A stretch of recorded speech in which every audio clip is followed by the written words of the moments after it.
दोस्तों आज मैं आपके लिए लेकर आया हूं एक क्लॉक और एक कैलेंडर। ये मैं क्यों लेके आया हूं जी, इन्हीं की मदद से आज हम पढ़ने वाले हैं प्रेपोजिशन ऑफ टाइम। और अगर प्रेपोजिशन ऑफ टाइम में अभी तक आपको बहुत ही दिक्कत आती थी, अगर प्रेपोजिशन ऑफ टाइम आपकी कमजोरी थी, तो वो बहुत जल्दी ये वीडियो देखने के बाद आपकी स्ट्रेंथ बनने वाली है। अगर एग्जाम में फंसना नहीं चाहते हो तो वीडियो को एंड तक देखो, क्योंकि इस वीडियो में हम कवर करेंगे प्रेपोजिशन ऑफ टाइम और प्रेपोजिशन ऑफ प्लेस, और वो भी इस तरीके से कि आप चाह के भी नहीं भूल पाओगे।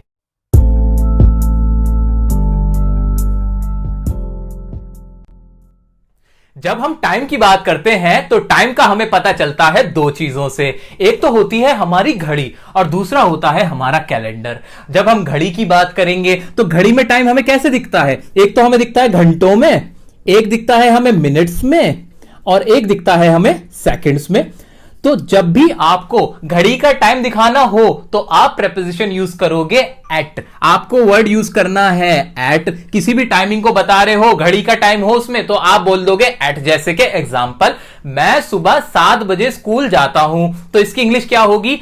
आई go to school at 7 o'clock। ऐसे ही मैं आपको अगर कहूं कि मैं आपसे 2 बजे मिलूंगा, तो मैं बोलूंगा I will meet you at 2 o'clock। तो कोई भी टाइमिंग जो घड़ी में देख सकते हो आप, तो उसके साथ हमेशा लगा दोगे एट। इसमें आपको कभी भी ज्यादा सोचने समझने की कोई जरूरत नहीं है। अब बात करते हैं दूसरे टाइमिंग की। दूसरा टाइमिंग होता है हमारा कैलेंडर का, और कैलेंडर में हमें क्या क्या दिखता है आइए जानते हैं। कैलेंडर में हम देखते हैं ईयर्स को देख लेते हैं, यानी साल को, और हम देखते हैं मंथ्स देखते हैं, यानी महीने। और कैलेंडर में हमें क्या दिखता है? हमें दिखते हैं डेज और डेट्स। यही सब हमें दिखता है कैलेंडर में। तो ध्यान से सुनिए, ईयर्स और मंथ्स यानी साल और महीने, इनके साथ तो आपको लगाना है इन, और जो डेज हैं हमारी और जो डेट्स हैं, इनके साथ आपको लगाना है ऑन। तो कभी भी कोई भी साल की बात होगी, महीने की बात होगी तो इन लगा देंगे, और अगर डेट की बात होगी यानी कोई तारीख की बात होगी या फिर दिन की बात होगी, संडे, मंडे, ट्यूसडे, तो आप लगा दोगे ऑन। एग्जाम्पल से समझते हैं।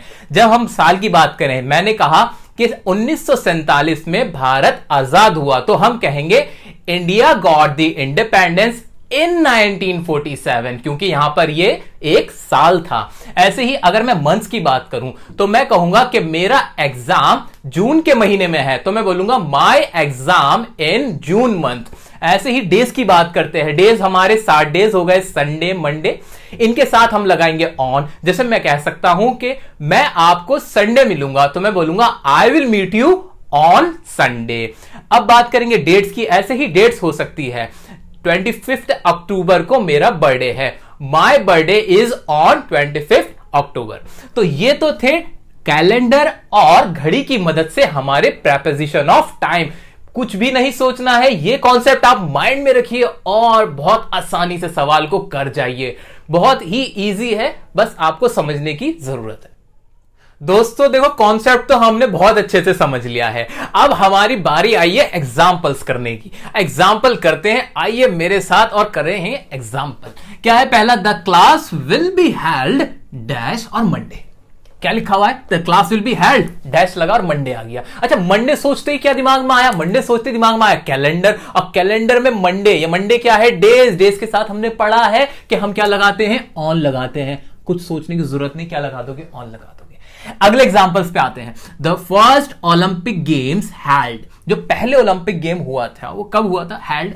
अब क्या है? 1924, 1924। ये क्या है? एक साल है, ईयर है। ईयर सोचते ही दिमाग में फिर से कैलेंडर आया, और ईयर के साथ तो क्या लगता है? इन लगता है ना, यही तो पढ़ा है हमने, इन लगा देंगे।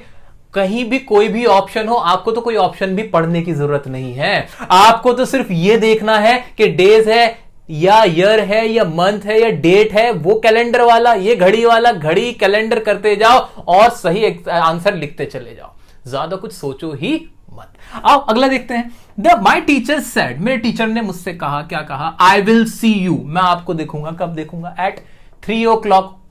मेरे मुंह से निकल गया एट, लेकिन 3 o'clock घड़ी है, घड़ी के साथ तो लगना ही क्या है? एट लगना। इतना आसान है कि आप चाह के भी इसके आंसर नहीं रोक पा रहे हो क्योंकि इतना सिंपल है। सिर्फ क्या देखना है आपको, घड़ी या कैलेंडर। आगे बढ़ते हैं। I started to prepare for my exam. मैंने अपने एग्जाम्स के लिए तैयारी शुरू की। कब करी? अगस्त में करी। फिर से अगस्त क्या है, एक अगस्त कैलेंडर में गए, कैलेंडर का एक मंथ ही तो है, और मंथ के साथ क्या लगना है, मंथ के साथ लगना है इन। ये तो पढ़ा है हमने। अगले एग्जाम्पल पे आते हैं। The school will remain close. अच्छा चलो अब कुछ नया करते हैं। अब हम एग्जाम्पल आधा पढ़ेंगे, हम सिर्फ लास्ट देखेंगे डैश से पहले क्या लिखा हुआ है। आओ देखते हैं। कुछ नहीं पढ़ेंगे। सैटरडे लगा हुआ है, सैटरडे के साथ क्या लगेगा? सैटरडे क्या है? एक डे का नेम है, एक दिन का नाम है, और दिन के नाम के साथ तो लग जाता है ऑन। अगला देखते हैं। 2:30 PM क्या है? कुछ समझ आया? हाँ समझ में आया। घड़ी दिमाग में आई। घड़ी में टाइम बचता है 2:30, और घड़ी में तो कुछ भी टाइम दिखा दे, हमें लगा देना है एट। हमें तो कुछ सोचना ही नहीं, लगा दूं एट, लगा दिए। अगले एग्जांपल पे आओ। 3 जून। 3 जून क्या है? एक डेट है, और डेट के साथ क्या लगना है? हाँ ऑन लगना है। बिल्कुल सही जवाब। अगला क्या है? 2003। एक ईयर का नाम है, ईयर के साथ क्या लगना है? इन। देखिए हमने पूरा क्वेश्चन नहीं पढ़ा, पूरा सेंटेंस नहीं पढ़ा, और ये सारे आंसर हम आराम से करते चले गए। आप चाहे तो ध्यान से देख सकते हैं और पूरे पूरे एग्जांपल्स भी आप समझ सकते हैं। ये काम रहा आपका। अभी हम आगे बढ़ते हैं और टाइम ऑफ और प्लेस की और प्रेपोजिशन को पढ़ते हैं। प्रेपोजिशन ऑफ प्लेस यानी ऐसे प्रेपोजिशन जो किसी जगह को बताने के लिए इस्तेमाल किए जाते हैं। उसमें पहला प्रेपोजिशन हम पढ़ रहे हैं इन। अब देखो इन कब लगाओगे?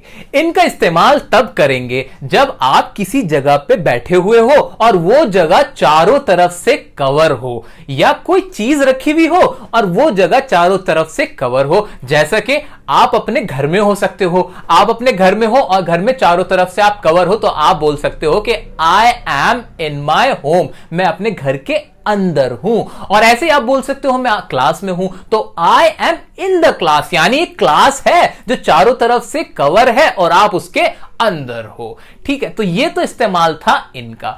अब देखते हैं एट का क्या इस्तेमाल होगा। एट का इस्तेमाल बहुत ही इंटरेस्टिंग है, सबसे आसान इस्तेमाल है और बहुत मजेदार भी है। एट का इस्तेमाल हम करते हैं एग्जैक्ट लोकेशन को बताने के लिए, यानी जैसे दिल्ली का कनॉट प्लेस, मुंबई का मरीन ड्राइव, इस तरह की जगहों पे जब आप जाते हो, गपशप करते हो, तो आप क्या कहते हो? आप फेसबुक पे स्टेटस पोस्ट करते हो क्या? I am at Marine Drive, I am at India gate, I am at Chandni Chowk. तो इन स्पेसिफिक जगहों को, इन लोकेशंस को बताने के लिए हम हमेशा इस्तेमाल करेंगे एट का। वहां इन नहीं आएगा। इन तब आएगा जब आप किसी बड़ी जगह को बताओ, यानी कोई शहर। जब आप किसी शहर के अंदर होते हो तो वो एक कोई लोकेशन नहीं होती, वो एक बहुत बड़ा एरिया होता है जिसके अंदर आप छोटे से होते हो। तो आप लगाओगे उसके साथ इन। तो एट और इन में बहुत ही आसान सा डिफरेंस था जो कंफ्यूजन क्रिएट कर देता है, लेकिन मुझे उम्मीद है अब आप तो कभी इसमें कंफ्यूज नहीं होने वाले हो। एग्जाम्पल से और समझते हैं हम इनको। दोस्तों अभी आपके सामने लिखे हुए हैं कुछ इंटरेस्टिंग और अमेजिंग से एग्जाम्पल। इनको करने के बाद आपको बड़ा ही मजा आने वाला है।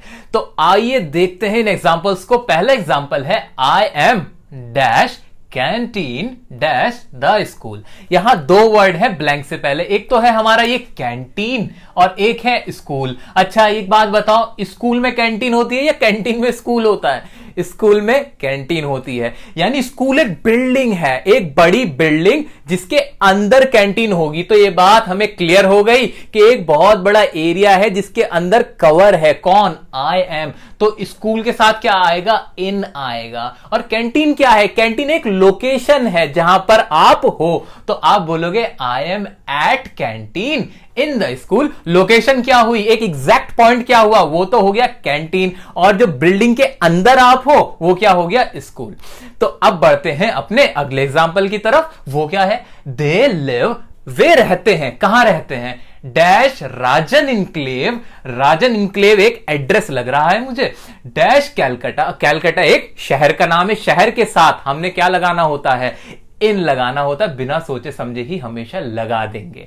और राजन इनक्लेव क्या? एक एड्रेस, एक पर्टिकुलर पॉइंट है जहां पर वो चीज स्थित है।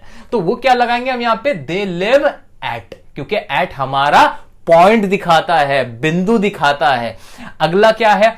The watchman is standing, the watchman है वो खड़ा हुआ है। कहां खड़ा हुआ है? Dash the main gate. Main gate क्या है? एक पॉइंट है, एक लोकेशन है, उसके साथ भी हम क्या लगाएंगे? एट लगा देंगे। बहुत सिंपल है। अगला क्या है हमारा? शी इज सिटिंग, वह बैठी हुई है। कहां बैठी हुई है? The car, car. अब कार क्या है? वो कहां पर बैठी? कार के अंदर होगी ना, यानी कार आगे और पीछे से पूरी कवर है, उसके अंदर वो बैठी हुई है, तो आप क्या बोलोगे? इन लगाओगे। ठीक है, तो she is sitting in the car. बहुत सिंपल था। अगला क्या है? द बसेज आर कमिंग, बसें आ रही हैं। कहां आ रही हैं? बस स्टॉप पे। बस स्टॉप एक पॉइंट है, एक लोकेशन है, लगा दो ना। क्या लगाओगे? एट लगाओगे, पॉइंट ऑफ प्लेस। अगला क्या है? वी मैट, जब वी मैट, लेकिन ये वो नहीं है। वी मैट, हम मिले। कहां मिले? Dash the coffee shop, coffee shop पर। अब कॉफी शॉप क्या था? एक पॉइंट था, एक लोकेशन था, एग्जैक्ट जगह थी जहां पे हम मिले। वहां पर मार्क कर दो उस जगह को कि इस जगह पे हम मिले थे, तो उसके लिए हम क्या लगाएंगे? We met at the coffee shop. अगला क्या है हमारा? He is having his food, वो अपना खाना खा रहा है। कहां बैठ के खा रहा होगा? अब ये बताओ। कहीं एक जगह होगी ना, उसके अंदर खा रहा होगा बैठ के, वही है। ही is having his food dash his office, office के अंदर। तो क्या लगाएंगे हम? यहां पे इन लगा देंगे।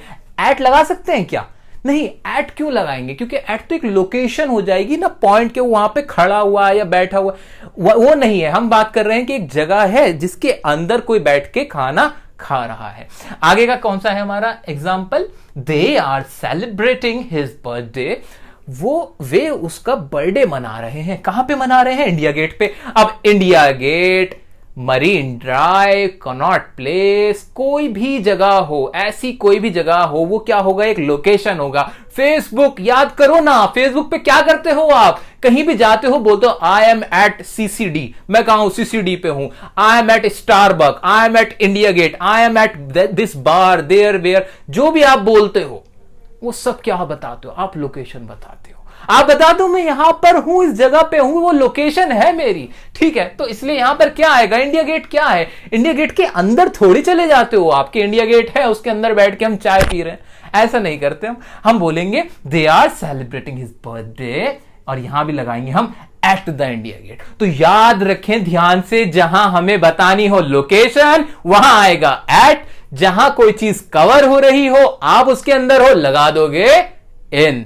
दोस्तों, अब मैं आपको जादू दिखाने वाला हूं और आपके सामने ये जो बॉटल है ये अब गायब होने वाली है। अगर आपको ऐसा कुछ लग रहा है तो ऐसा कुछ नहीं करने वाले हम पढ़ने जा रहे हैं ऑन के इस्तेमाल। और ऑन का यही तो इस्तेमाल होता है, किसी सरफेस पे कोई चीज जब होती है तो हम लगा देते हैं ऑन। सरफेस है बुक, चीज है बॉटल, सेंटेंस बनेगा what is on the book, ये सेंटेंस बन जाएगा। तो आइए देखते हैं ऑन के और किस तरह के सेंटेंस हम बना सकते हैं। याद क्या रखना है? सरफेस हो और कोई चीज हो तो हम बोल देंगे ऑन। तो एग्जाम्पल इसके क्या हो सकते हैं, आइए समझते हैं। एग्जाम्पल इसके हो सकते हैं what is on the table.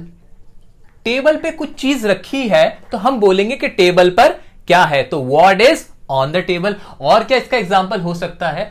He is on the roof, वह कहां पर है? वह रूफ पर है, यानी छत पर है। छत एक सरफेस हुआ, वो कवर्ड नहीं है। अगर आप यहां पे सोच रहे हैं कि इन आएगा, इन इसलिए नहीं आएगा कि सिर्फ एक सरफेस है, प्लेन सरफेस है, सब खुला हुआ है और आप उस पर क्या हो? खड़े हुए हो, तो इसलिए सेंटेंस क्या बनेगा? He is on the roof. ऐसे ही सेंटेंस हो सकता है I live on the third floor of the building. मैं कहां पर रहता हूं? मैं जो बिल्डिंग है ना उसके थर्ड फ्लोर पे रहता हूं, यानी सरफेस क्या है? यहां पे बिल्डिंग है और उस पे भी हम क्या रहते हैं? थर्ड फ्लोर पे रहते हैं। तो ऑन का इस्तेमाल कम होता है, लेकिन हमें याद रखना है क्योंकि ये भी हमारी प्रेपोजिशन ऑफ प्लेस में कवर होता है। तो हमने आज पढ़े preposition of time, preposition of place. ये वीडियो देखने के बाद अब आपके सारे डाउट्स क्लियर हो गए होंगे। एग्जाम में जाना और जल्दी से जो भी प्रेपोजिशन के सवाल आए उन्हें जल्दी से कर देना, क्योंकि मुझे उम्मीद है आपने मेरे साथ बहुत अच्छे से समझा होगा और अब आने वाली वीडियोस के अंदर हम इसी तरह बाकी प्रेपोजिशंस को भी कवर करने वाले हैं। याद रखिए, वीडियो को लाइक और शेयर करना बिल्कुल ना भूलें, क्योंकि आपके लाइक्स हमारे लिए बड़े मोटिवेशनल होते हैं। और कमेंट करके जरूर बताइए कि आपको क्या समझ में आया और क्या नहीं समझ में आया, वो भी बताएं, ताकि हम और भी काम कर सकें।